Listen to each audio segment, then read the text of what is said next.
I'm Jane Farnham from Great British Speakers, and I'm here today talking for the first time ever, I'd like to say, in one of these chats, two, not one, but two speakers that uniquely make up leading on the front line. So let me introduce Dr. James Risley, or is that Risley?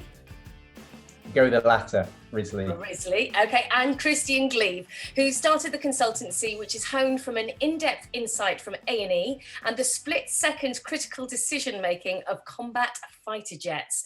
Very intriguing. Good morning, gents. Or is it good afternoon? Gosh, I don't know what time of day it is. This is actually the afternoon, but not that it matters because we are, of course, on video. So thank you for joining us today. It's really good to see you both. And you, Jane. Thanks for having us. Yeah, thanks, Jane. Yeah, thanks for having us. No, it's lovely to see you. So maybe first of all, should we just have a little insight into your extraordinary backgrounds that make your leadership quite so unique? Yeah, no worries. So I'll probably start and then I'll hand over to Christian. So I'm an emergency medicine consultant by background. I initially started training in surgery. So at the start of my career, I was ENT and head and neck surgical trainee. Started off doing a PhD and really kind of threw myself into it and was going down the academic surgical route, and kind of realized that after a while that the repetitive nature of doing the same thing time after time didn't really do it for me as much as I thought it would, and started to feel a little bit lost. Didn't really know what I wanted to do, so took some time off and went over to New Zealand, which was fantastic. And two things happened out there really. One is I found my love for endurance sports through triathlon. But also a kind of career in emergency medicine started to unfold, and it was a job that I didn't really want to take because I'd heard horror stories about A&E, but it was the only one going in where I wanted to go, and I actually loved it. I absolutely loved it. The fast pace, the dynamism of it, the people you're around, the split session decision making, it really kind of struck a chord with me. But before I'd kind of twigged that and whilst feeling lost, I decided to go and study law. I always had an interest in it, and so when I came back, I decided to do both careers in parallel. So I studied the graduate diploma in law and a master's degree in health law whilst working as an A&E middle grade in a trauma centre in the Midlands. And I then came to a bit of a crossroads. I got a scholarship to study the bar, and I'd have loved to have trained as a barrister to become an intellectual property barrister was one rate I was going to go down. But I really was still kind of hooked on the emergency medicine element. And on weighing all of it up, I ended up finishing that training and becoming a substantive consultant down here in Worcester. And then kind of running alongside that has been a long-held interest really in business, organizations, kind of operations and strategy that's come from my family of entrepreneurs. And I ended up basically segueing into organizational leadership roles as clinical director roles and associate divisional director roles, which then kind of naturally went into an MBA. And so during the last few years of the pandemic, we've been pretty busy. We've been basically trying to lead not just clinically, so the response clinically on the ground, dealing with all the COVID patients we've been having, as well as everything else we've been having to deal with in that environment, as well as trying to help run the hospital, as well as trying to do the MBA. And that's where I met Christian. So is it did you meet recently? How recently was it? It was about, well, it was at the start of the course, really. So 20 months ago. Oh, wow. So that recent. Oh, you must have hit it off. So going over to you then, Christian, putting you in the spotlight. Your background is slightly different. You've got an amazing military experience, I hear. Yeah, thanks, Jane. Nice to see you and speak to you. Yeah, and James and I are really different. And that's exactly the magic between us, because we're so professionally different from very different careers, but we have so much synergy in how we've kind of grown up through our individual worlds. So I'm a military guy. I joined the RAF when I was pretty young, 18, what the RAF call a direct entrance. As a pilot trainee, went through pilot training and was posted to the Harrier, which is the aircraft that takes off and lands vertically. So I flew that aircraft operationally and from Germany in the olden days when there was a kind of Cold War against Russia in Germany, and the UK forces were based there. And then came back to the UK to fly the same aeroplane before being posted to RAF Valley as an instructor, which is really your first experience and exposure to, I guess, proper leading, coaching, instructing of students who are coming through the RAF as pilots themselves. I instructed the instructors for a little while, the kind of Top Gun role the RAF has, and then I was posted to the RAF's aerobatic team, the Red Arrows, where I had the most amazing 3 years of, just traveling the world and meeting incredible people and flying, of course, incredible flying. And then at the end of that, a lot of people who fly with Red Arrows make a decision. They either leave the RAF or stay. And I stayed and went back to the Harrier and really spent about 7 or 8 years in really intense operations around the world, mostly in the Middle East, as you know. And then I led a squadron of my own, 100 Squadron, which is the RAF's aggressor squadron. These are the aircraft that act as the adversary to all the other aircraft in the RAF and other aircraft actually in Europe. And then my final tour as a group captain was based in the Pentagon, where I worked in a strategic advisory cell called Checkmate, which is really interesting, working and advising the US Chief of Staff, who arguably is the most powerful airman in the world. And then I left the RAF in 2016 and joined a company called Meta Aerospace, where I've worked now for about 6.5 years. I'm just leaving that company to concentrate on this business and to hopefully elicit some of the lessons and things that I've learned through my life with James, so that comparison really is drawn out between us when we talk to business. So you've both got such highly skilled backgrounds, and obviously then you met on the MBA. So tell me about the MBA. It was at Cambridge, you met there, and what was the MBA itself? Yeah, so the MBA, it's essentially like a generic degree where you're taught a huge number of topics in a not quite superficial depth, but you touch on all the elements that are required to run an organization at a higher level, but also a lot of personal and professional development. So you cover things like strategy, operations, organizational behavior, and things like that. And we were actually the first cohort members that we met, which was probably fate. We actually met versus on LinkedIn to begin with, and then kind of arranged a remote call before the course started, and we kind of left that feeling, both of us, ironically, imposter syndrome, thinking that, oh my gosh, these people are going to be amazing. We don't belong here. We don't fit. And we came with a huge mutual respect. And then throughout the course, we got to know each other extremely well. During coffee breaks, we'd often talk about our reflections on the organizational behavior and leadership lectures, and realized that there are a lot of interesting similarities and contrasts between frontline military and frontline emergency medicine leadership. And since we'd both moved into corporate and organizational leadership roles, we realized it really had different perspective and insights on the contemporary theories that are being taught. And as we explored each other's backgrounds and we compared how we react and make critical decisions under pressure, it kind of illuminated both the similarities and the differences in our coping strategies, our leadership skills, our feedback techniques, communication methods, and really quite importantly for organizations, the kind of continual improvement methodology that we use. And this kind of essentially grew from, leading on the front line grew from us being asked to talk to the cohort, initially individually, about leadership and our life experiences. And we thought, actually, there's a huge benefit here from us delivering something together. So we did, and the feedback was overwhelming and particularly humbling. And the business school has since invited us back on numerous occasions to deliver similar content to other executive cohorts. I think that's... I think that's right, Jane. Sorry, I was just going to chip in because the EMBA was fascinating for so many reasons. One, because it's quite immersive, and the Cambridge University being one of the best universities, if not the best university in the world, is a really compelling scenario for us both to just kind of immerse ourselves in our thoughts. And that's what we did for 2 years. But the reality is what they teach you at Cambridge, as I think most MBA programs, is a framework.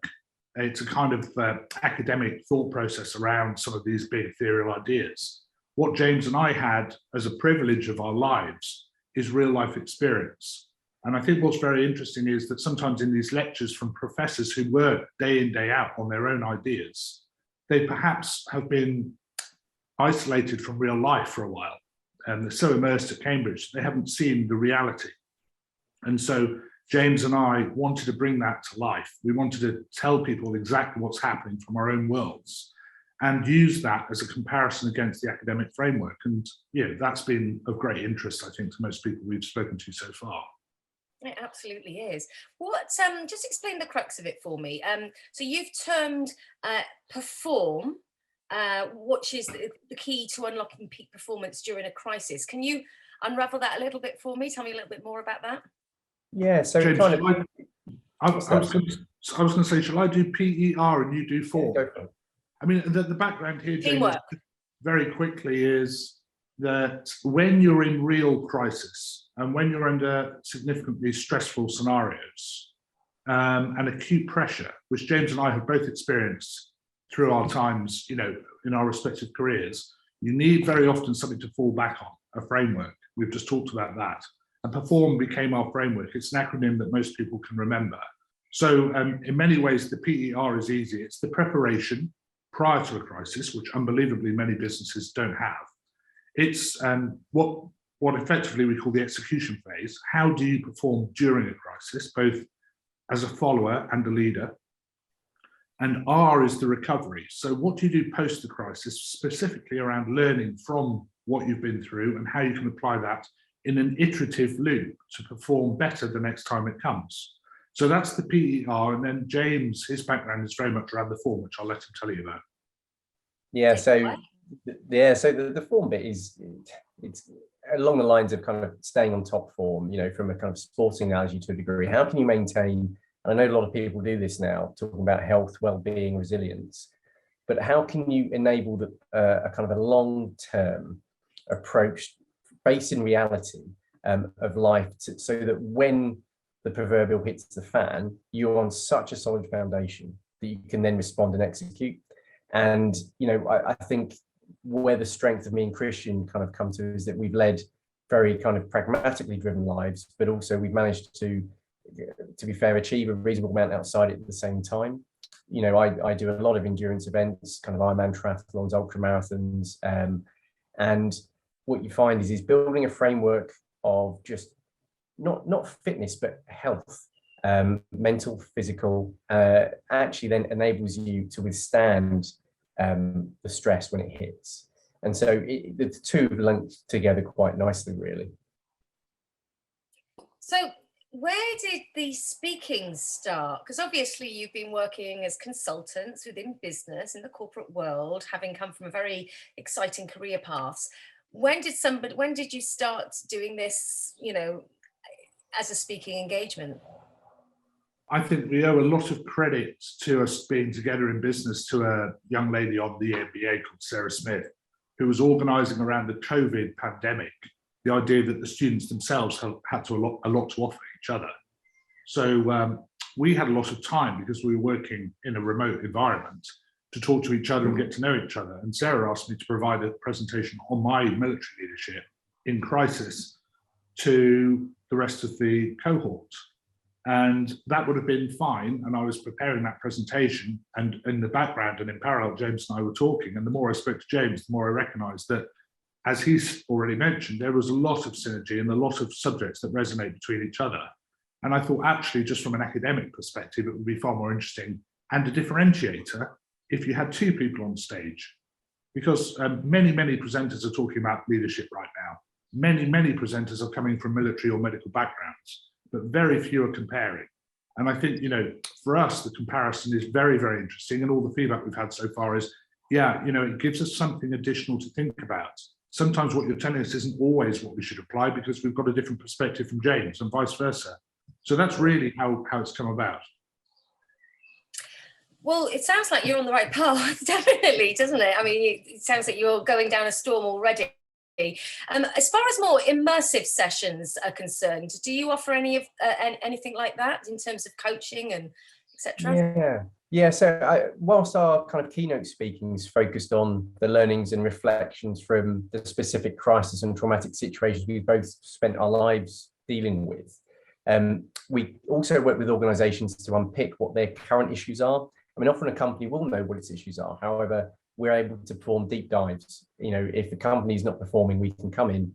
And one of the strengths that we've developed over the years of our careers is being able to work with, drop into teams that you're unfamiliar with, form working relationships very quickly in difficult situations, and then bring people together and come out with an action plan.